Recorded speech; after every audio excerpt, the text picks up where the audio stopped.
जय हिंद दोस्तों, स्वागत है आप सभी का इस सीरीज में जिसमें मैं एंशिएंट हिस्ट्री को कवर कर रहे हैं। तो हम यहाँ पर अलग अलग डायनेस्टीज के बारे में देख रहे थे। हरंक्या बोलिए, शिशुनागा बोलिए, नंदा बोलिए, मौर्यन डायनेस्टी बोलिए।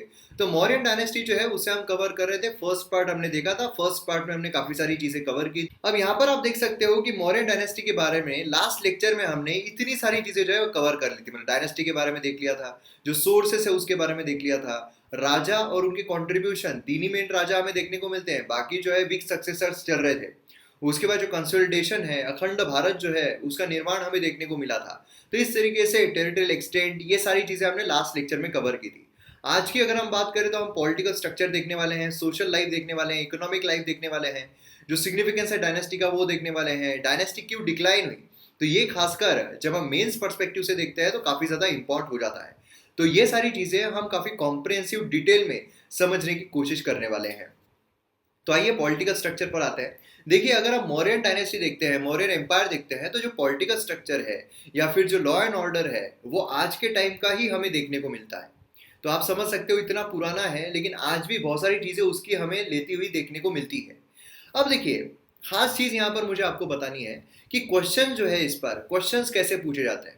तो क्वेश्चंस आपको ऐसे आ सकते हैं कि ये जो वर्ड है, ये जो टर्मिनोलॉजी है, ये किसके लिए यूज की जाती थी, ये टर्मिनोलॉजी जो है किसके लिए यूज की जाती थी। तो ऐसे क्वेश्चन जो है आपको पूछ सकते हैं। यहाँ पर आप देख सकते हो, जैसे आज हमारे यहाँ पर सेंटर देखने को मिलता है, फिर स्टेट देखने को मिलता है, और फिर जो डिस्ट्रिक्ट्स है वो देखने को मिलते हैं। डिस्ट्रिक्ट में अगर हम देखें तो सिटी, विलेज ये देखने को मिलते हैं।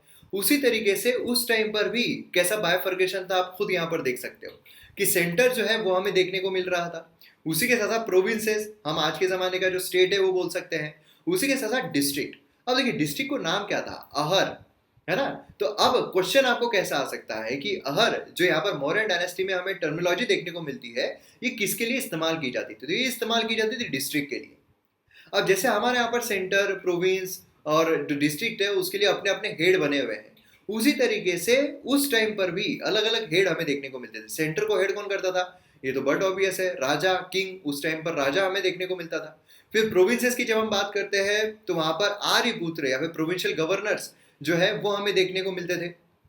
उसी के साथ साथ अगर हम डिस्ट्रिक्ट की बात करते हैं तो वहां पर प्रदेशिका जो है इसके द्वारा हेड किया जाता था। तो ये जो नाम है काफी ज्यादा इंपॉर्टेंट हो जाते हैं। ऐसा भी सीधा क्वेश्चन आ सकता है कि हर को हेड कौन करता था, प्रदेशिका या फिर आर्यपुत्र कौन करता था। तो ये भी नाम आपको अच्छी तरीके से पता रहना चाहिए। हम डिस्ट्रिक्ट की बात करते हैं तो हमारे यहाँ पर भी सिटी एंड विलेज देखने को मिलते हैं। तो उस टाइम पर भी सिटी एंड विलेज जो है वो देखने को मिलते थे। सिटी को हेड कौन करता था, तो आज के जमाने के हिसाब से ही आप कंपेयर कर सकते हो नगरिका या फिर म्युनिसिपल कॉर्पोरेशन। वही अगर हम विलेज की बात करते हैं तो विलेज में हमें तीन भाग देखने को मिलते हैं। अगर 100 विलेजेस को हेड कर रहा है तो उसे कहा जाता था स्तनक। अगर 10 से 15 विलेजेस को हेड कर रहा है उसको गोपा कहा जाता था। और ग्रामणी या फिर ग्रमिका, ये भी नाम हमें देखने को मिलता है। तो ये तीनों ही आपको पता रहने चाहिए। डायरेक्ट इस पर क्वेश्चन आ सकता है कि 100 को हेड कर रहा है तो उसे क्या कहा जाता था, है ना। उसी के साथ साथ हमें जो युक्तास है और उसी के साथ साथ राजुकास है, ये भी यहाँ पर देखने को मिलते थे। मतलब थोड़े सबॉर्डिनेशन में ये भी यहाँ पर देखने को मिलते थे, जो असिस्ट करते थे प्रदेशिका को। और उसी के साथ साथ ये सब मिलकर असिस्ट करते थे अमात्या को। अमात्या मतलब आज के टाइम का आप सेक्रेटरी जो है वो समझ सकते हो, मतलब एक आईएएस ऑफिसर जो है ये समझ सकते हो। तो ये सब मिलकर, ये जितने भी लोग हैं ये सब मिलकर, एडमिनिस्ट्रेटर्स मिलकर, जो एक बड़ा एडमिनिस्ट्रेटर है उसको यहाँ पर हेल्प किया करते थे, उसको यहाँ पर असिस्ट किया करते थे। आज के ज़माने में जो हमारे प्रधानमंत्री हैं उनको काउंसिल ऑफ मिनिस्टर जो है वो असिस्ट करते हैं। तो उस टाइम पर भी जो मंत्री परिषद है वो हमें देखने को मिलती थी। जो राजा जो है उसको असिस्ट किया करते थे। उसमें हमें कौन देखने को मिलते हैं, उसमें पुरोहित, महामंत्री, सेनापति, उसी के साथ साथ युवराज। तब देखिए अलग अलग डिपार्टमेंट को हेड किया करते थे। सेनापति आप सभी को पता है, मिलिट्री जो है ना, कॉमन नाम है एकदम। तो ये पॉलिटिकल स्ट्रक्चर था। उसी के साथ साथ अगर हम राजा की बात करते हैं तो यहाँ पर धम्मा, और उसी के साथ साथ धम्मा या फिर महामतराज जो है, ये यहाँ पर असिस्टेंस जो है वो देखने को मिलता था। तो ये काफी ज्यादा इंपॉर्टेंट चीज है जो आपको पता रहनी चाहिए। अब थोड़ा हम यहाँ पर प्रोविंशियल गवर्नर, प्रदेशिका, राजुकास, इनका थोड़ा कामकाज जो है वो भी जान लेते हैं, क्योंकि कामकाज के बारे में भी आपको क्वेश्चन आ सकता है। तो यहाँ पर हम प्रोविंशियल गवर्नर की जब बात करते हैं तो ये जो है ये रॉयल फैमिली के मेंबर्स हुआ करते थे, और ये रिस्पॉन्सिबल थे लॉ एंड ऑर्डर जो उसको मेंटेन करने के लिए, जो टैक्सेस है उसको कलेक्ट करने के लिए। उसी के साथ जब हम प्रदेशिका की बात करते हैं, जो कौन हेड करता था, डिस्ट्रिक्ट को हेड करता था। ये ड्यूटी थी प्रदेशिका की, वो किंगडम का 5 साल में एक बार टूर लगाए और जितने भी एडमिनिस्ट्रेशन के लिए डिटेल्स की जरूरत है वो सब वहां पर कलेक्ट करे, जिससे कि एडमिनिस्ट्रेशन जो है उसे यहाँ पर बेहतर बनाया जा सके। और अगर हम राजूकास की बात करते हैं जो यहाँ पर हमें देखने को मिलते हैं, तो इनका जो फंक्शन है ये मॉडर्न कलेक्टर्स के जैसा हमें देखने को मिलता है। मतलब इंचार्ज थे सिविल और रेवेन्यू एडमिनिस्ट्रेशन के। क्लियर है? देखिए काफी ज्यादा इंपॉर्टेंट जाता है और इतना सिंप्लीफाई करके मैंने लाया। आप किताब में पढ़ोगे तो अरे ये इसको हेड कर रहा है, वो उसको हेड कर रहा है, ये इसको असिस्ट कर रहा है, ये इसको असिस्ट कर रहा है, कंफ्यूज हो जाओगे सांस कहाँ से ले और छीके कहाँ से। तो इसलिए क्या है कि यहाँ पर आपको एकदम सिंप्लीफाई करके, ये देखिए ये स्लाइड में कितना सिंप्लीफाइड है, आप यहाँ पर अगर पीडीएफ पढ़ोगे तो फटाफट फटाफट आपको याद हो जाएगा। और ये जो टर्मिनोलॉजीज है आपको याद करनी ही पड़ेगी, काफी ज्यादा इंपॉर्टेंट होती है। नेक्स्ट यहाँ पर हम आते हैं मौर्यन पॉलिटी प्रोविंसेस पर। तो जो प्रोविंसेस थे, सेंट्रल प्रोविंस यहाँ पर मगध जो है वो हमें देखने को मिलता था, है ना, मगध सेंट्रल प्रोविंस। अब ऊपर अगर हम देखें तो नदन जो तक्षशिला है वो हमें देखने को मिलता है, यहाँ पर आप तक्षशिला जो है वो देख सकते हो। उसी के साथ ईस्टर्न साइड में अगर हम देखें तोशाली, ये हमें यहाँ पर देखने को मिलता था। ईस्टर्न साइड अगर हम देखते हैं तो, वेस्टर्न साइड अगर हम देखते हैं तो उज्जैन, यहाँ पर हमें उज्जैन जो है ये देखने को मिलता है। सदन में अगर हम देखें तो यहाँ पर जो कनकगिरी है ये देखने को मिलती है। तो इस तरीके से जो पूरा हमें ऊपर नीचे आजू बाजू पूरा इस तरीके से जो प्रोविंसेस है वो यहाँ पर देखने को मिलते हैं मौर्यन पॉलिटी में। मौर्यन पॉलिटी का लॉ एंड ऑर्डर कैसा था? अब लॉ एंड ऑर्डर जो है भी काफी ज्यादा इंपॉर्टेंट है। लॉ एंड ऑर्डर भी देखें तो आज के टाइम के जैसा ही हमें लॉ एंड ऑर्डर देखने को मिलता है। जैसे कि यहाँ पर अगर आप देखोगे तो एंटी सोशल एलिमेंट, मतलब यहाँ पर क्या है, कंटकास, ठीक है, इसमें अगर हम देखें डिफरेंट काइंड्स ऑफ पनिशमेंट उनको दी जाती थी। जो भी यहाँ पर अच्छे तरीके से बर्ताव नहीं कर रहे हैं, बुरा व्यवहार कर रहे हैं, तो उनको यहाँ पर पनिशमेंट दी जाती थी। फाइन भी लगाया जाता था जो आज भी लगाया जाता है, इम्प्रिजनमेंट जेल भी भेजा जाता था, आज भी भेजा जाता है। उसी के साथ साथ म्यूटिलेशन जो है वो भी यहाँ पर होता था। डेथ सेंटेंस जो है काफी ज्यादा कॉमन थी। देखो अशोका जो है उसने नॉन वायलेंस जो है वो अपनाया था, लेकिन फिर भी डेथ सेंटेंस जो है ये काफी कॉमन हमें देखने को मिलती थी। उसी के साथ साथ टॉर्चर जो है ट्रूथ निकालने के लिए ये भी किया जाता था, आज भी किया जाता है ना, इससे तो कस्टोडियल डेथ हमें बहुत ज्यादा देखने को मिलती है।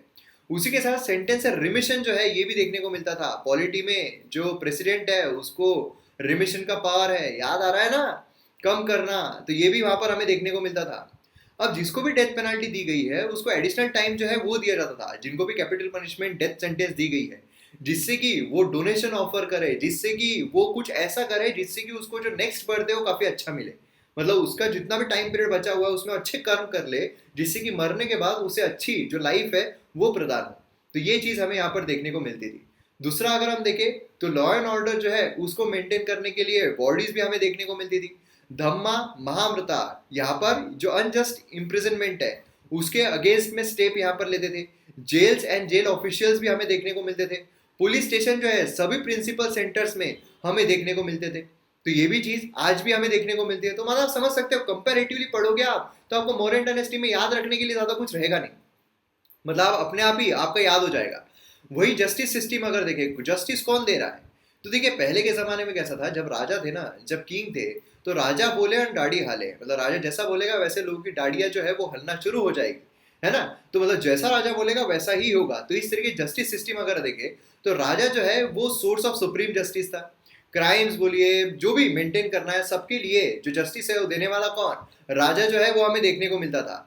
और कोड जो है वो हमें दो प्रकार के देखने को मिलते थे, सिविल कोड्स और क्रिमिनल कोड। आज भी हमें देखने को मिलते हैं सिविल कोड और क्रिमिनल कोड। मतलब अगर जमीन से अगर कोई प्रॉब्लम निकल कर आता है कि किसी की आपने टैक्स भरा नहीं है, जमीन हड़प ली है, तो सिविल कोर्ट में मसला जाएगा। अगर आपने किसी का मर्डर कर दिया है, किसी ने किसी का मर्डर कर दिया, तो मैटर क्रिमिनल कोर्ट में जाएगा। सिविल अगर हम देखते हैं तो धर्मस्थ्य ये होता है, और वही क्रिमिनल अगर हम देखते हैं तो उसे जो कांट का शुद्रा है ये कहा जाता है। तो इस तरीके से ये भी चीज काफी ज्यादा इंपॉर्टेंट है। अब हमारे यहाँ पर अगर हम हायरार्की देखते हैं तो ऊपर हमें सुप्रीम कोर्ट देखने को मिलता है, फिर हाई कोर्ट देखने को मिलते हैं, फिर सबॉर्डिनेट कोर्ट देखने को मिलते हैं। उसी तरीके से सबॉर्डिनेट कोर्ट जो है प्रोविंशियल कैपिटल्स और डिस्ट्रिक्ट में अमात्यास के अंडर में हमें देखने को मिलते हैं। तो ये भी चीज एक काफी ज्यादा इंपॉर्टेंट है। अब यहाँ पर अगर हम बात करते हैं स्पाइस की, मतलब जो जासूसी करने वाले लोग हैं उनकी अगर हम बात करते हैं तो नाम क्या दिया गया है, ध्यान से देखिए क्या दिया गया है, गुदा पुरुष, है ना। तो मतलब क्या है, यहाँ पर वो स्पाइस कर रहे हैं, यहाँ पर वो नजर रख रहे हैं, निगरानी रख रहे हैं। मतलब बेसिकली क्या हो रहा है, वेल डेवलप्ड एस्पोनेज सिस्टम जो है, एस्पोनेज सिस्टम मतलब क्या, किसी पर निगरानी रखना, किसी पर जासूसी करना, ये वाली सिस्टम काफी ज्यादा डेवलप थी। लेकिन देखिए उस जमाने में क्या था, उस जमाने में जासूस लोगों को छोड़ना ही पड़ता था, क्योंकि उस टाइम पर सोशल मीडिया था नहीं, उस टाइम पर फेसबुक था नहीं, उस टाइम पर व्हाट्सएप था नहीं कि न्यूज जो है वो स्प्रेड हो जाएगी कि कौन सा राजा क्या करने की कोशिश कर रहा है, कौन सी चीज क्या हो रहा है, हमको कोई धोखा दे रहा है या नहीं दे रहा है। उस टाइम पर जासूस को छोड़ते थे, जिससे कि उनमें क्या हलचल चल रही है, दूसरे किंगडम में क्या चल रही है, फिर हमारे किंगडम में अगर कोई हलचल चल रही है, कोई देश विरोधी काम करने की कोशिश कर रहा है, तो वो सारी चीजें यहाँ से निकाली जा सके। तो ये जो जासूस है, ये दो तरीके के जासूस हमें देखने को मिलते थे। एक तो था संस्थाना, मतलब स्टेशनरी, एक ही जगह पर स्टेशन। दूसरा था संचारी, मतलब ये था एक इधर उधर घूम के पूरी जासूसी। यहाँ पर आप देख सकते हो किस तरीके से जासूसी कर रहे हैं, है ना। तो ये हमें जासूस दो तरीके के देखने को मिलते थे। तो ये भी नाम आपको आ सकता है कि ये दो जो है ये क्या थे, कौन थे, तो ये आपको पता रहना चाहिए, जासूस थे। एजेंट जो है इसमें हाउस होल्डर्स, मर्चेंट्स, डिसिप्लिन, है ना, ये सारे जो पेंशनर्स है, पॉइजनस गर्ल्स है, जिसे विष कन्या कहा जाता है, ये एक बहुत ही इंपॉर्टेंट चीज निकल कर आती है चाणक्य के टाइम की। क्या हुआ था, चाणक्य ने क्या किया था कि जो धनानंद है उसको तो हराना था, है ना। तो चाणक्य ने एक बहुत ही जबरदस्त जो एक चाल है वो चली थी। उन्होंने क्या किया था, जो बच्चियां होती, जो लड़कियां होती है, उनको हल्का हल्का सा जो जहर होता है ना, वो देना शुरू किया था। इंक्लूडिंग जो चंद्रगुप्त है उसको भी उन्होंने थोड़ा थोड़ा जहर जो है वो दिया करते थे, विष जो है वो दिया करते थे। अब उसकी वजह से क्या हुआ, उनकी जो बॉडी है उसके लिए काफी इम्यून हो चुकी थी। मतलब छोटा थोड़ा थोड़ा, अगर एक साथ विष पी लो तो फिर तो मर ही जाएंगे, लेकिन थोड़ा थोड़ा विष जो है वो देते जाते थे, जिससे क्या हुआ कि वो अगर किसी को भी काटे उनके शरीर को कुछ नहीं होगा। इतना विष जो है वो अंदर डेवलप हो चुका था कि जो विष कन्याएं थी, जो बच्चियां थी, जो लड़कियां थी, अब वो बड़ी हो गई थी, और वो अगर किसी को भी काटे तो काटने से विष जो है उस इंसान के अंदर चला जाएगा और वो मर जाएगा। ये हमें देखने को मिला था। तो ये विष कन्याएं जो है वो तैयार की थी, उसकी सेना तैयार की थी। फिर जो किंगडम है उसमें भेजा गया था अलग अलग जो लोग हैं उनको बहलाने फुसलाने के लिए, और विष कन्या उनको काट देती थी और वो मर जाता था। ये यहाँ पर चाल रची गई थी। और चंद्रगुप्त को जो है वो भी किया गया था कि अगर अगर चंद्रगुप्त फंस जाता है, या फिर अगर कोई सांप से उसे मारने की कोशिश करता है या कुछ करता है, तो उसका उसका कोई भी असर नहीं होगा। तो इतना जो दिमाग है वो चाणक्य यहाँ पर लगा देते। तो विश करना जो है ये भी हमें देखने को मिलती है। एम्बेसिडर जो है यहाँ पर अपॉइंट किए जाते हैं फॉरेन कंट्रीज के लिए, वो भी यहाँ पर एक स्पाइस की तरह ही रहते थे, वो भी एक जासूस की तरह ही रहते थे। नए ऑफिसर जो है जिसे प्रतिवेदका जो है ये कहा जाता था, वो एम्प्लॉय किए जाते थे, जिससे अशोका जो है उनको इन्फॉर्म रखे कि क्या हो रहा है ऑल अराउंड। तो ये भी नाम जो है काफी ज्यादा इंपॉर्टेंट है, ये भी आपको पता रहना चाहिए। अब यहाँ पर हम मिलिट्री अगर देखते हैं तो मिलिट्री भी काफी ज्यादा वेल ऑर्गेनाइज थी। जी ठीक है, इसे कंट्रोल कौन करता था, सेनापति करता था।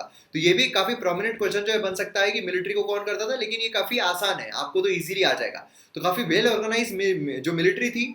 उसी के साथ जो मेगास्थनीज है उसने मेंशन किया है 6 बोर्ड्स ऑफ 5 मेंबर्स, जो कि यहाँ पर 6 विंग जो है मिलिट्री के, वो यहाँ पर पूरे के पूरे देखते थे। हर एक विंग जो है वो यहाँ पर जो अध्यक्ष है, सुपरिटेंडेंट्स है, उनके कंट्रोल में था।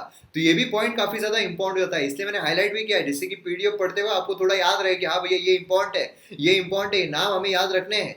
तो अगर हम ग्रीक के अनुसार देखते हैं तो मौर्यन आर्मी जो है 6 लाख इन्फेंट्री, 30,000 कैलरी, इतने ज्यादा लोग हमें देखने को मिल रहे थे। यहाँ पर आप देख सकते हो जो विंग्स थी, जो यहाँ पर हमने विंग्स देखी है, तो विंग्स कौन कौन से थे, तो हमें यहाँ पर elephants, navy, carriers, cavalry, infantry, transport and supply, ये विंग्स हमें देखने को मिलती थी। ऐसा भी क्वेश्चन आ सकता है कि मौर्यन डायनेस्टी में जो विंग्स है कौन कौन सी थी, नीचे दिए गए में से, है ना। ये आपको पता रहना चाहिए। जो सैलरीज है वो पे की जाती थी, सैलरी जो है वो कैश में दी जाती थी।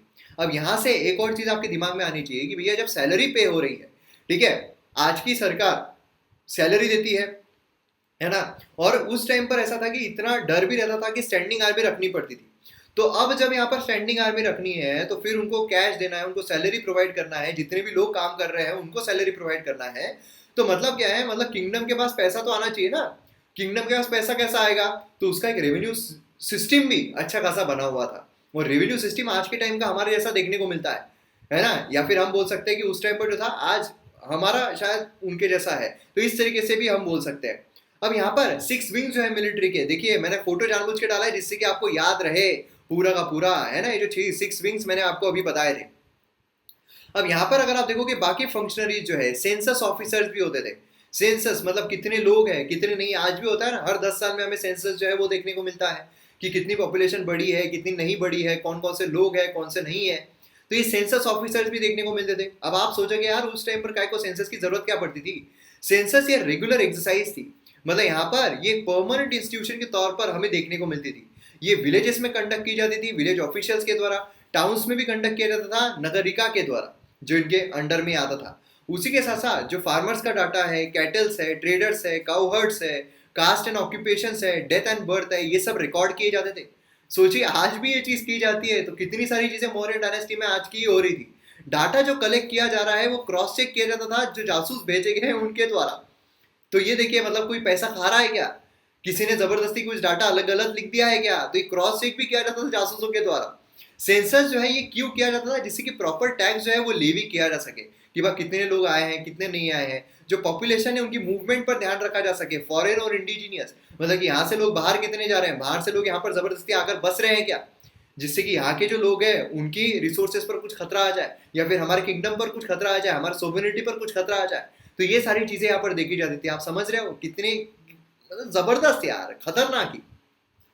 उसी के साथ साथ जो प्रॉपर हॉस्पिटल्स है और उसी के साथ साथ डॉक्टर्स है, डॉक्टर्स को क्या नाम दिया गया था, बेशज।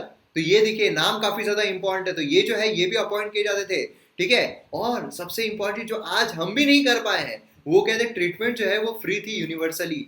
बहुत ही इंपॉर्टेंट चीज है, मतलब आज भी हम ये चीज नहीं कर पाए यार कि ट्रीटमेंट जो है फ्री थी। भैया तुमको ट्रीटमेंट के पैसे नहीं लगेंगे, तुम्हारे जो लाइफ है आर्टिकल 21 तब से चलता आ रहा है, तुम्हारी जिंदगी जो है डिग्निफाइड लाइफ जीने का तुमको अधिकार है, और इसीलिए तुमको ट्रीटमेंट के पैसे खर्च नहीं करने पड़ेंगे, ठीक है। फूड अडल्ट्रेशन जो होता है वो पनिशेबल ऑफेंस था, जिसे डेथ सेंटेंस दी जाती थी। फूड अडल्ट्रेशन मतलब क्या है, जो खाना होता है उसको कॉन्टेमिनेशन करना, अगर कोई करने की कोशिश करता है तो उसको पनिशमेंट होती है डेथ सेंटेंस तक, कि मैं मर जा, तो दूसरों को मारने की कोशिश कर रहा है ना, खुद मर जा। तो ये चीज हमें यहाँ पर देखने को मिलती थी। अब इकोनॉमी की हम बात करते हैं। इकोनॉमी, मैंने आपको कहा कि जब इतने सारे सैलरीज देना है, जब ट्रीटमेंट यहाँ पर फ्री हो रही है, तो ये सब खर्चा हो रहा है, तो ये खर्चा निकालने के लिए इकोनॉमी चलती कैसे थी। तो इकोनॉमी में सेम उसी तरीके से आज हमारे यहाँ पर देखने को मिलता है, रिसीट्स एंड एक्सपेंडिचर। सरकार के पास कुछ पैसा आ रहा है, सरकार खर्च कर रही है ना। अब यहाँ पर भी वो सिस्टम जो है हमें देखने को मिलती है, बजट जो है वो प्रिपेयर किया जाता है। आज भी हमारे यहाँ पर किया जाता है ना एनुअल फाइनेंशियल स्टेटमेंट। तो यहाँ पर क्या है, रिसीट्स मतलब सरकार के पास कहाँ से पैसा आ रहा है, एक्सपेंडिचर सरकार जो है कहाँ कहाँ पर खर्च कर रही है। तो जब रिसीट्स की हम बात करते हैं तो 3 तरीके की रिसीट्स हमें देखने को मिलती है, मतलब 3 तरीकों से पैसा आता था सरकार के पास। टैक्स के जरिए आता था, ट्रिब्यूट्स के जरिए आता था, और ट्रेड के जरिए आता था। ट्रेड अगर हम देखें तो इंटरनल ट्रेड और फॉरेन ट्रेड दोनों ट्रेड चलते थे, इंपोर्ट एक्सपोर्ट सब चलता था, इंटरनल ट्रेड जो है वो भी चलता था, पूरा भारत ही उनके अंडर में था, तो ट्रेड अच्छा खासा चलता था, ठीक है, उससे भी इनको पैसा आ रहा है। उसी के साथ साथ जो टैक्सेस है, टैक्सेस 2 तरीके के थे, एक तो क्या था भागा मतलब लैंड टैक्स था, और बाकी भी टैक्सेस देखने को मिलते थे। आज हमारे यहाँ पर आप बोल सकते हो जो इनडायरेक्ट टैक्सेस है, डायरेक्ट टैक्सेस है ना, ये सब देखने को मिलते हैं। अब यहाँ पर क्या था, जो ट्रिब्यूट है वो भी दिया जाता था, जिसे यहाँ पर बाली कहते थे, लैंड ट्रिब्यूट दिया जाता था। वॉलेंट्री गिफ्ट जो है वो भी इनको मिला करते थे, तो ये भी चीज काफी ज्यादा इंपॉर्टेंट हो जाती है। यहाँ पर अगर आप देखोगे भागा 1/6 to 1/4 ऑफ द प्रोड्यूस जो है वो यहाँ पर देना पड़ता था। मोर प्रोडक्टिव लैंड और इरिगेटेड लैंड जो है ये ज्यादा टैक्स इन्वाइट करते हैं, ज्यादा टैक्स उनको मिलता था। उसी के साथ साथ बाकी टैक्सेस अगर हम देखें तो हिरण्य टैक्स जो है कैश एंड गोल्ड पे करना, जो यहाँ पर टैक्स जो है एनिमल हस्बेंड्री के लिए जिसे क्या कहा जाता है पिंडकारा, ये यहाँ पर पे करना, शॉप टैक्स बोलिए, फेरी टैक्स बोलिए, फी एंड फाइन्स बोलिए, ये सारी चीजों से भी तो सरकार के पास पैसा आता था। और इसमें जब सीधा डेथ पेनल्टी दे सकते हैं तो यहाँ पर करप्शन जो है होता होगा, लेकिन क्या बता सकते हैं उसके बारे में हमारे पास कोई इन्फॉर्मेशन नहीं है, लेकिन यहाँ पर इस तरीके से पैसा जो है वो आता था। उसी के साथ साथ एक्सपेंडिचर अगर हम देखते हैं, खर्च अगर हम देखते हैं, तो यहाँ पर रॉयल पैलेस मेंटेन करना, मेंबर्स मिनिस्टर्स इनको मेंटेन करना, आर्मी को मेंटेन करना, गवर्नमेंट सर्वेंट्स को मेंटेन करना, पब्लिक वर्क मेंटेन करना, गरीबों को फ्री में जो देना है उसके लिए, रिलीजियस बोलिए, पब्लिक वेलफेयर जो है, ये मेन उनका खर्चा जो है वो हमें देखने को मिलता था। तो इस तरीके से जो एक्सपेंडिचर है वो यहाँ पर देखने को मिल रहा था। तो देखिए सिस्टमेटिक तरीके से मैंने यहाँ पर आपके लिए लेकर आया हूँ, जिससे कि आपके नजरों में बैठ जाएगा, आपके नजरों में बैठ जाएगा, और फिर जब आप एग्जाम दोगे आपको इस स्लाइड जो आपको के सामने अपने आप दिखाई देगी, नजर आएगी। तो रिवीजन इसी से कीजिए, बहुत जबरदस्त तरीके से बनाई गई है। अशोका एडिक्ट जो है उसने कहा है कि लुम्बिनी जो है उसे एग्जाम कर दिया गया था बाली और भागा से, जो यहाँ पर भागा है लैंड टैक्स और बाली है, इससे उसको निकाल दिया गया था, ठीक है। आपने तो सर पूरा गेम ही बदल दिया। सर गॉड गिफ्टेड है, ऐसे लग रहा है मिल गया है।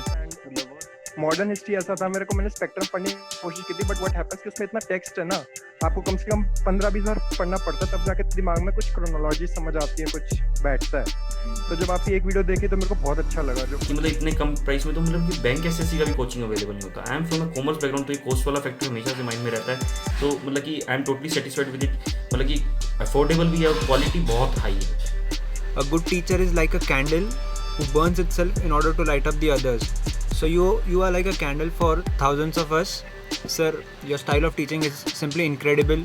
The quality is also incredible. जब मैंने कोचिंग ज्वाइन की थी, शायद आपको बताया था मैंने, तो मैंने करते करते छोड़ दी थी क्योंकि आपकी मैंने वीडियोस देखी वगैरह तो मुझे अच्छा लगा। आपने जो करा है क्योंकि किसी ने भी स्पेस और उससे शुरू नहीं किया, सीधा सीधा उन्होंने जियोमॉर्फोलॉजी, हाँ जी ओशन में घुस जाओ, हाँ जी स्टोन में घुस जाओ। मैं कहा ये क्या कर रहे हैं आपने, तो सर पूरा गेम ही बदल दिया। और दूसरी बात, सबसे बड़ी बात, अच्छी बात आपकी ये है कि जैसे हम कोई पेपर वगैरह देखने जाते थे या कोचिंग सेंटर में जाते थे, वो कुछ पढ़ाते थे तो वो कहते थे कि आप पहले एनसीईआरटीज पढ़ो वगैरह पढ़ो। आपका जो सीधा स्टेट ऑफ एटीट्यूड है ना सर, कि जी मेरी वीडियो देख लो आप, आपका काम बन गया।